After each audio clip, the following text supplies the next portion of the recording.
Ravish Kumar, may I ask you to join us on stage, as well as the rector from ULB and rector from VUB, please, so we can honor you.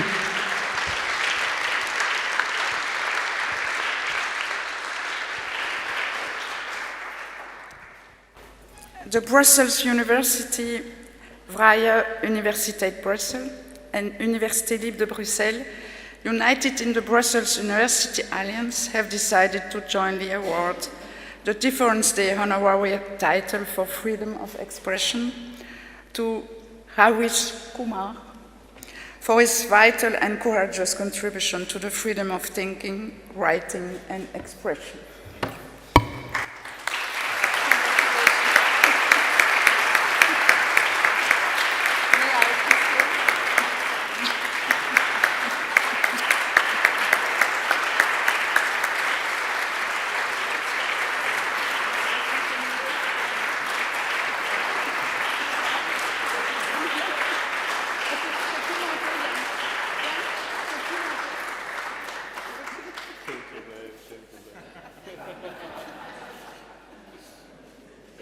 Safeguarded for posterity. Thank you very much. Mr. Kumar, the stage, the floor is yours.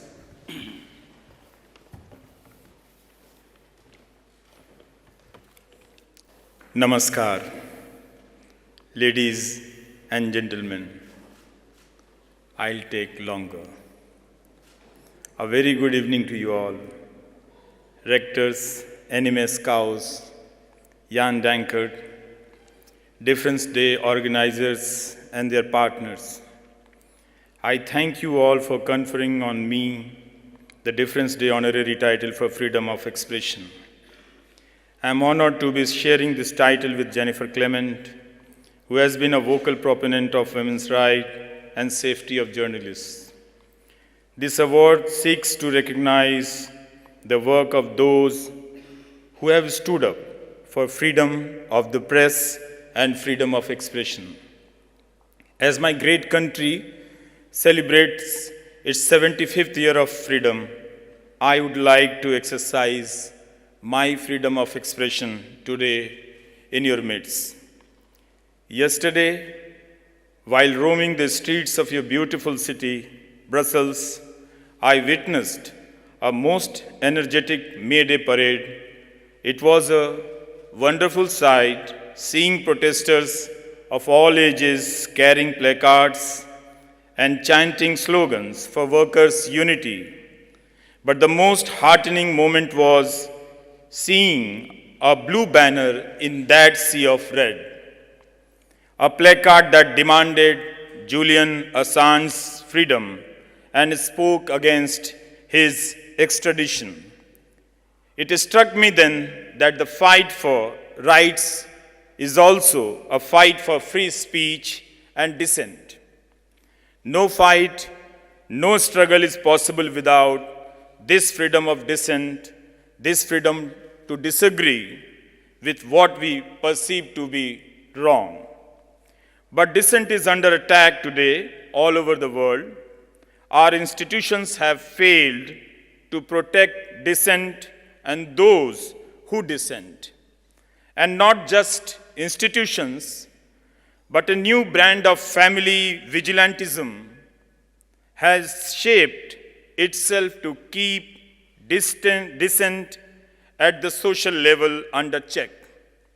Those who are ahead in years want to monitor those younger to them. Surveillance today is not merely the prerogative of the state, but also of neighbors who surveil each other in the name of religion, in the name of what they eat. I see youngsters around me becoming critical of dissent. The space to critique is getting narrower within university spaces. Today, the act of dissent brings with it the torment of an isolation which ranges from political to the social. Dissent can be recognized only in one setup, and that is democracy. If you manage to eliminate democracy, then you will never feel the need for dissent either. From media to social media and a plethora of identification numbers, in India we call it Aadhaar card. The tools to erode democracy are many for those in power. A robust media ecosystem is essential for any functioning democracy. But today's media has become a tool in the hands of the state. If you are a farmer and are protesting against a state policy, then you might find yourself labeled a terrorist and your roads blocked with barbed wires and concrete slabs. Or you might find that your bank accounts have been frozen. These incidents have taken place in 2 different countries. There is an argument these days which is gaining around that dissent or disagreement with a state policy must be only expressed within the country and not abroad. Although, as I said, it's not an easy task anymore to express dissent in one's own country either. But going by this logic, no one should have an opinion on the war raging in your neighborhood as we speak. Let no one talk about Germany, which took shape under Hitler and which turned common people into supporters of mass murder. Can one not discuss that past in Belgium, a country invaded by Hitler's army? Should I instead take a flight to Munich and talk about Nazi Germany there? How can we possibly be limiting the concerns of democracy to geographical and political bounds? Back home, our Prime Minister says that democracy is not just a system, but a spirit. I personally don't subscribe to such a belief, but okay. Let's say we agree with it for a while. Can we then limit the spirit to a geographical, geopolitical boundary? Can you? Of course, the response towards the attacks on a democracy or any political setup has to be local. But the chatter must be global. Why not? However, I am quite clear regarding one thing. No government is interested in democracy anymore, anywhere. They might be democratic on paper, but they are simply concerned with business and they manage to do it pretty well, mostly. No contradictions there. Therefore, democracy is an issue of the people, for the people. It is the people in different countries who have to grapple with the idea of what they want in their democracies. World leaders have reduced themselves to just being leaders for themselves, even as they are divided into various categories. So then who is afraid of dissent? Who hates it? The first in line is the man who wants to pocket all the profits that he can. The man who wants to keep on widening the inequality gap so 90% of a country's population is at the mercy of subsidies and state support, recoined freebies these days. But the aim of these profit mongers is pretty simple. They want to keep the overwhelming population at the basic minimum of sustenance and be indebted to them for their generosity. Thereafter come the racist, casteist, and communal fanatics who ensure that something always keeps the people occupied and away from issues that actually concern them. The more poverty increases in society, the wider the gap in knowledge and information. The poor don't have good schools or access to reliable system of information. How will they participate in a democracy if they don't have this access?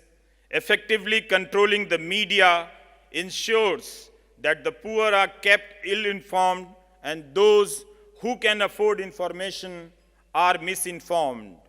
This is why government policies across the world ensure that, contrary to their claims, poverty is not eradicated. Widening inequality gaps should, therefore, tell you that the gap in information is widening. The perils of democracy are different in rich and poor countries. There is no other way to put this. The poor are never treated as equal participants in a democracy, and there is only one way to ensure that this does not happen: by guaranteeing that alongside fair opportunities, access to information is affordable and reliable for all. Independent across the world, democracy is weakening. It has survived only for those who are in power and for their supporters. No more does it exist for those who are critical of authority. The job of journalists have thus become very challenging. The road to good journalism now passes through the valley of the shadow of the jail. Many journalists in India have had to serve jail time or have been booked in various cases. When Kashmir-based photojournalist Sana Irshad Mattu won the Pulitzer, she was not allowed to fly out of the country to receive it. No message of condolence was delivered by the state head when Danish Siddiqui, who had been vocal against COVID mismanagement by the government, was killed while being on assignment in Afghanistan. The late Pawan Jaiswal reported how a village school in the state of Uttar Pradesh in India was handing out salt and bread to the children as part of a flagship meal at school government program. A case was registered against him for maligning the image of state government. Generously enough, he was later cleared of all charges. Kerala's another state of India, Siddiq Kappan was going to cover a gruesome rape and murder case in Uttar Pradesh. When he was arrested en route, falsely accused of disrupting communal harmony, of being anti-state and money laundering, he spent 28 months in jail before the Supreme Court of India granted him bail, saying that raising one's voice for justice is no crime and that every person has the right to free expression. The press has played an integral role in shaping Indian democracy and in fighting for this freedom of expression. And today, the Indian press indeed has complete freedom. Today, it has the freedom of destroying democracy, of attacking the ideals of equality, of maligning love by spreading hatred, lies, and strangling the voice of opposition and protest. Our media today calls protesting farmers terrorists and critical voices an anti-national gang. It has no value for those constitutional values which have enabled its freedom of speech. World over, we are witnessing a very shrewd and deliberate criminalization of the media space. The media is willing to spew hate and bigotry at the beckoning of whoever is its political master. If the business fraternity indeed cares for democracy and its values, it has to seriously engage with what the media and its so-called tycoons are doing to democracy across nations. Imagine this. Users on Indian social media platforms ask whether we are witnessing criminals turned into journalists or if journalists are the criminals today. Given how they provoke one community against the other, recently, the owner of a news channel took an oath in front of the Prime Minister of India, promising that his channel will work to fulfill the PM's vision. So you see, information in the media ecosystem does not flow in the form of questions anymore, but in form of commands. The lines between party cadre and a journalist are blurred. So pathetic is the state of affairs in my own country that the Supreme Court of India has asked, in a specific case of media-driven hate speech, if TV anchors who spread hate have been taken off air. Journalism is not an institutional endeavor anymore. It now rests solely in the hands of the individual. Those who do serious reportage are out of jobs, underpaid, and even at the risk of personal safety. I thank those who dissent and continue to be critical of authority across the world. If at all the democratic spirit still exists somewhere, it is not in the propaganda machinery of a government, but in the hands of those lone, fearless individuals, many of whom are isolated within their own communities. We have to stand up for them. We have to stand with them.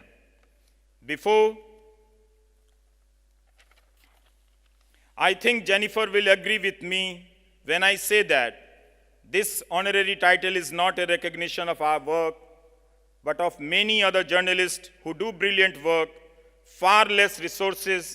far less resources and under far greater risk. It also acknowledges our audiences who have supported journalists like me and many others. Your applause, in all fairness, belongs with them. Before I take your leave today, I thank from this podium my fantastic partner, my wife, Noina, for her years of support and confidence in me, and my daughters who have been part of my journey all their lives.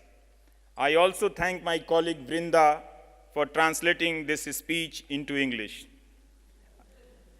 As I speak before you today, I think of my dear mother, Ma, who had been battling for her life the last few weeks and passed away last night. It feels strange to be making this speech today, knowing that she is not sharing this world with me anymore. My mother was a good woman, a very brave woman. I believe she passed on some of her strength to me too, as only a mother could have.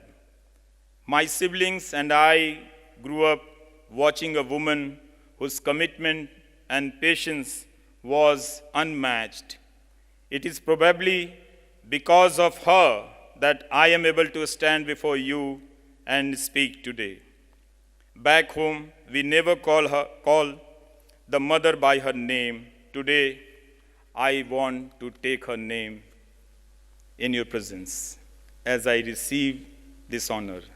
My mother, Yashoda Pandey. Merci beaucoup. Thank you.